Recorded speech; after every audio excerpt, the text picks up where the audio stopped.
INSS libera consulta de valores do 13º salário antecipado. E você vai ver também. Anvisa torna obrigatória a retenção de receita para a compra de canetas de emagrecimento. Pesquisa mostra que 86% dos brasileiros pretendem comprar produtos de Páscoa. China convoca a reunião do Conselho de Segurança da ONU para discutir tarifas dos Estados Unidos. E ainda, missionário R.R. Soares continua a campanha pela Europa.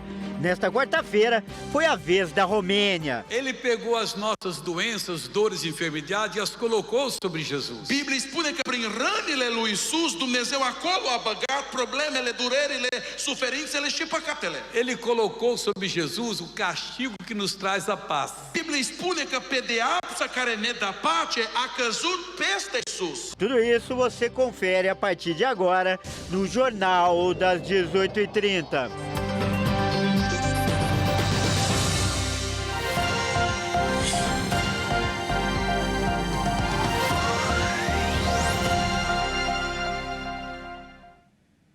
Olá, seja muito bem-vindo. Nós estamos ao vivo, são 18h37 pelo horário de Brasília.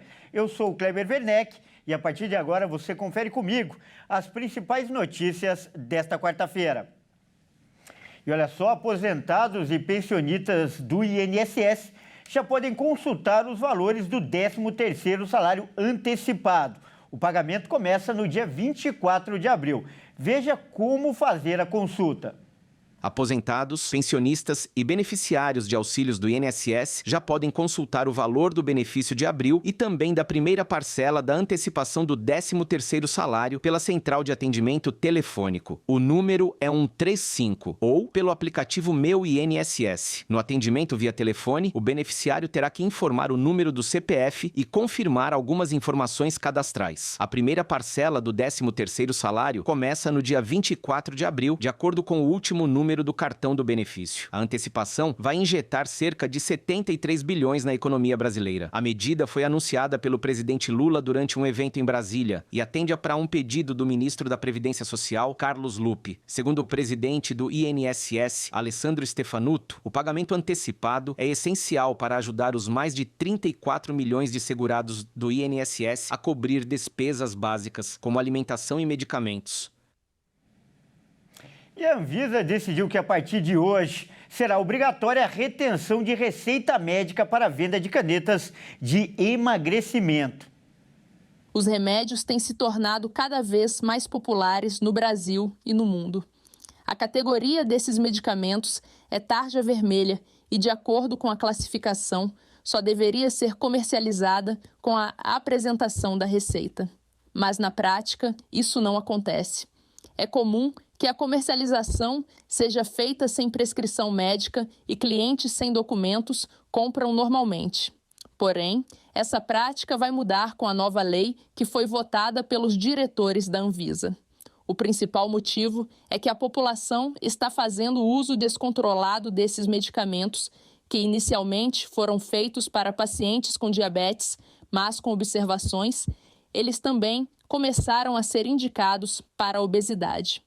A decisão foi tomada pela Anvisa depois da divulgação de uma carta pelo Conselho Federal de Medicina, na qual os médicos defendiam a necessidade de um maior controle na prescrição dessa classe de medicamentos.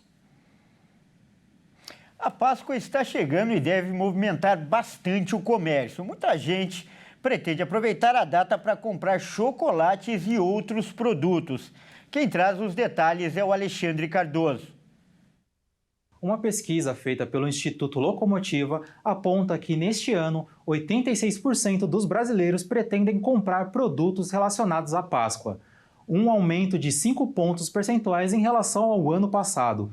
Mesmo com o aumento na intenção de compra, para o consumidor, os preços dos produtos ainda pesam bastante na hora da escolha do que levar. 66% dos consumidores afirmam ser injusto que ovos de Páscoa custem mais caro do que barras de chocolate com o mesmo peso. Mas na hora da escolha, o apelo simbólico dos ovos ainda fala mais alto do que a lógica do preço. Para 77%, a Páscoa é um momento para presentear. E quando se fala em filhos, o peso é ainda maior. Entre pais e mães, esse índice atinge 91%. Existe uma divisão do interesse do consumidor entre diferentes produtos. Para 60% dos consumidores, os ovos de lojas especializadas serão os escolhidos. 56% têm preferência para marcas tradicionais e produtos artesanais serão a escolha de 31%. A classe A e B tem 92% de intenção de compra. Na classe C, o índice é de 86% e na classe D, 76%. Para muitas pessoas, a Páscoa também é hora de empreender. O consumidor está buscando alternativas mais autorais e personalizadas, o que abre espaço para microempreendedores encontrarem uma forma de entrar no mercado com um diferencial de produto. 1 em cada 5 brasileiros pretendem produzir e vender chocolates, com destaque para a classe D, onde essa iniciativa ganha ainda mais força. Olha, e o teto de uma escola desabou na Bahia e deixou 17 pessoas feridas.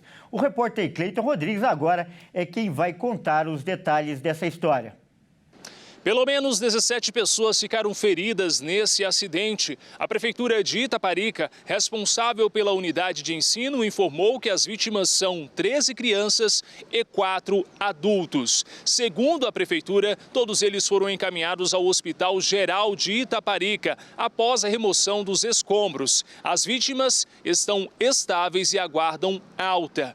O Corpo de Bombeiros informou que são 19 vítimas, sendo que uma professora precisou ser encaminhada ao Hospital Municipal de Salvador de helicóptero. As circunstâncias da queda desse telhado estão sendo apuradas pelo município. Por meio da nota, a Prefeitura ainda informou que se solidariza com as famílias e reafirma que todas as medidas estão sendo tomadas para garantir total apoio a todos os estudantes e funcionários. E olha só, uma intensa chuva de granizo surpreendeu os moradores de Vacaria, no Rio Grande do Sul. O cenário do local parecia até neve. A repórter Kátia Fantin vai contar os detalhes.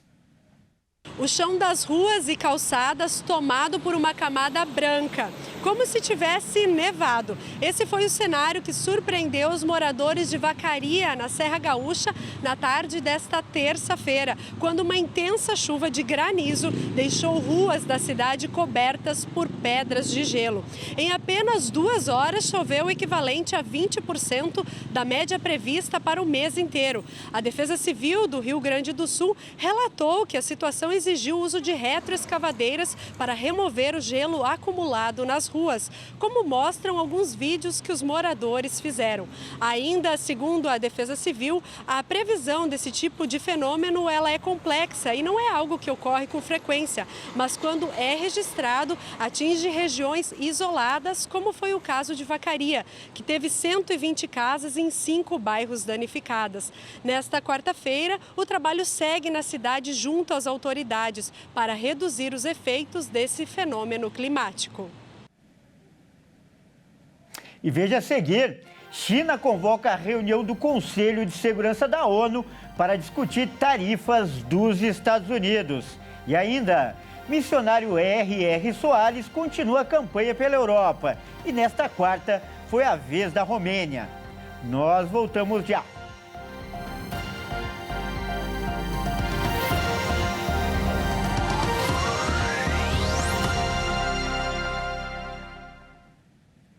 Mais uma vez, seja muito bem-vindo. Nós estamos de volta e ao vivo.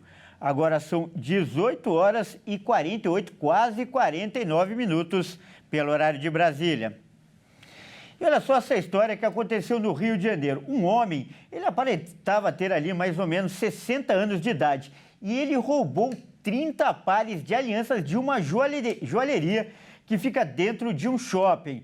O repórter Anderson Nascimento vai contar agora os detalhes e mostrar as imagens. Um ladrão assaltou uma joalheria nesta última terça-feira e levou 30 pares de alianças. A loja fica dentro de um shopping em Nova Iguaçu, na Baixada Fluminense. Segundo a Polícia Militar, o ladrão estava com um comparsa de moto que o aguardava do lado de fora do shopping e juntos conseguiram fugir. Testemunhas afirmam que o homem, que aparentava ter cerca de 65 anos, estava usando um boné e uma máscara cirúrgica, alegando estar com pneumonia. De acordo com a PM, o homem anunciou o assalto depois que a atendente mostrou o jogo de alianças, indicando que havia um objeto dentro da mochila, como se fosse uma arma. As vítimas afirmam que ele colocou o mostruário na mochila e pediu para as atendentes não acionarem o botão de pânico da loja. O ladrão saiu do estabelecimento e, ao encontrar 2 seguranças do shopping, mostrou a bolsa e fez menção de segurar algo como uma arma. Os agentes realizaram buscas no entorno e não encontraram o ladrão. A ocorrência foi encaminhada para a 52DP em Nova Iguaçu. A assessoria do Top Shopping informou que a ação foi rápida, não houve feridos e que a equipe do shopping está colaborando com as investigações. O shopping segue funcionando normalmente. Olha, e hoje a China convocou uma reunião do Conselho de Segurança da ONU para falar das tarifas impostas pelos Estados Unidos. O governo chinês acusou os norte-americanos de usarem as taxas como arma de intimidação. Vamos conferir. A China enviou uma carta para todos os 193 Estados-membros das Nações Unidas para uma reunião informal do Conselho de Segurança da ONU. No documento, o governo chinês acusou os Estados Unidos de violar gravemente as regras do comércio internacional e também provocar um choque na economia mundial. Além disso, os chineses afirmam que, dessa forma, os Estados Unidos lançaram uma sombra sobre os esforços globais pela paz e desenvolvimento, ao usar as tarifas como armas. A Agência das Nações Unidas para o Comércio e o Desenvolvimento disse que o crescimento econômico global pode desacelerar para 2,3%. À medida que tensões comerciais diminuírem. O porta-voz do Ministério das Relações Exteriores da China, Li Jian, afirmou que os Estados Unidos deveriam interromper essa pressão e desistir de ameaças e chantagens, se o país realmente quiser dialogar e negociar com a China. A afirmação veio após a Casa Branca ter informado que a China enfrentaria taxas de até 245%. De acordo com os Estados Unidos, o índice é resultado das ações retaliatórias. E agora é hora da gente falar de esportes aqui no Jornal das 18h30. E quem traz as informações é o Caio Veríssimo. Boa noite, Caio. E, Caio, o assunto de hoje é no esporte, né? É o caso do Bruno Henrique, o jogador do Flamengo, que nas próximas semanas pode ser denunciado por envolvimento em apostas esportivas. Conta pra gente mais detalhes e novidades dessa história, Caio. Pois é, Kleber, boa noite a você, boa noite a todos que nos assistem. Bom, por enquanto o atleta foi apenas indiciado, que significa que a Polícia Federal encontrou elementos suficientes para considerar que ele de fato cometeu o crime. Mas tudo indica que nas próximas semanas ele deve mesmo ser denunciado. Vamos ver.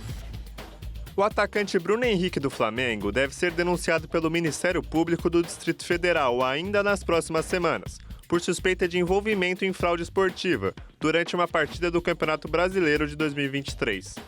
O relatório de 84 páginas da Polícia Federal apresentou conversas entre o atleta, seu irmão e apostadores que sabiam que ele tomaria o cartão amarelo no jogo entre Flamengo e Santos, disputado em 2023 no estádio Mané Garrincha, em Brasília. A expectativa é de que a denúncia possa ser oferecida até o fim de abril ou começo de maio, para que a Justiça do Distrito Federal decida se tornará o atleta réu. A Polícia Federal analisou mais de 4 mil mensagens trocadas entre o atleta e familiares e concluiu que o cartão foi recebido de forma deliberada. Com base nesse material, Bruno Henrique foi indiciado no artigo 200 da Lei Geral do Esporte, que trata de fraude em competição esportiva. A pena prevista é de 2 a 6 anos de reclusão. Além do jogador, outras 9 pessoas também foram indiciadas. Em nota, o Flamengo, clube em que o Bruno Henrique atua, afirma que não foi comunicado pelas autoridades e que defende o princípio da presunção da inocência. E hoje é dia de Brasileirão, né? Com muitos jogos, Caio. Conta pra gente aí quais são as partidas desta quarta-feira. Certeza, Kleber. Vamos dar uma olhada então nos jogos dessa quarta rodada. Bom, agora há pouco o primeiro jogo já iniciou. Às 18h30 começou a partida entre Botafogo e São Paulo lá no Newton Santos, no Rio de Janeiro. Daqui a pouco, às 19 horas, 2 jogos vão começar. Mirassol e Grêmio vão se enfrentar no interior de São Paulo, no estádio Campos Maia, que é a casa do Mirassol, e o Sport enfrenta o RB Bragantino lá em Recife, na Ilha do Retiro, casa do Leão. Meia hora mais tarde, a vez do Corinthians e Fluminense entrarem em campo. Às 19h30, o Timão recebe o Tricolor Carioca na Neoquímica Arena, em busca de retomar as vitórias. Também às 19h30, um super jogaço lá no Rio Grande do Sul, Internacional e Palmeiras no Beira-Rio. O Inter ainda não perdeu nessa temporada e vai enfrentar o Palmeiras, que parece ter se reencontrado com o melhor futebol, ou seja, promessa de uma bela partida. Às 21h30, o Santos vai receber o Atlético Mineiro na Vila Belmiro, e no mesmo horário que o Vitória recebe o Fortaleza lá no Barradão. E para encerrar os jogos dessa quarta-feira, às 21h30, o líder Flamengo enfrenta o Juventude lá no Maracanã. É isso aí, Kleber, eu fico por aqui. Um grande abraço a você e a todos que nos assistem. Tá certo, Caio. Muito obrigado pelas informações e até amanhã. Olha, e nesta quarta-feira, o missionário R.R. Soares esteve mais uma vez compartilhando o Evangelho de Cristo pela Europa. Hoje foi a vez dos romenos da cidade de Timisoara receberem a palavra de Deus. Vamos conferir. Ele pegou as nossas doenças, dores e enfermidades e as colocou sobre Jesus. Biblia spune că prin rănile lui Isus Dumnezeu acolo a băgat problemele, durerile, suferințele și păcatele. Ele colocou sobre Jesus o castigo que nos traz a paz. Em mais um evento poderoso pela campanha de evangelização na Europa, nesta quarta-feira o missionário R.R. Soares esteve na cidade de Timisoara, na Romênia, e compartilhou o Evangelho de Cristo a centenas de pessoas naquele lugar. O evento de hoje aconteceu no Centro Crestin Timisoara.